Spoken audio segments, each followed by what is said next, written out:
അപ്പൊ എന്താ ചെയ്യാ ഈ മാങ്ങ ഒന്ന് പൊട്ടിക്കാൻ? ഈ തോട്ടി കാണിച്ചാൽ തീരെ നീളം കുറവാ, കൊക്കും കുറവാ. എനിക്ക് നിങ്ങൾ കുറച്ച് പറഞ്ഞു പ്രശ്നം.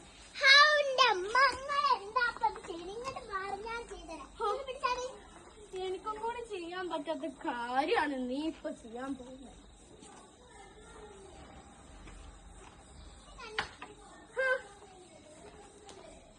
വേറാത്ത കാര്യം എന്തിനാ ഏക്കാ നിക്കണേ? കണ്ണാണ്ടല്ലോ.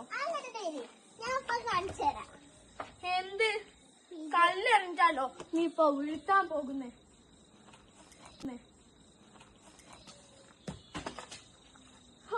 വീണ എന്തെങ്കിലും നീ ആദ്യം ചെയ്താ മതി. മാങ്ങ വീട് കൊണ്ടാ കറി വെക്കാം. മാങ്ങാണ്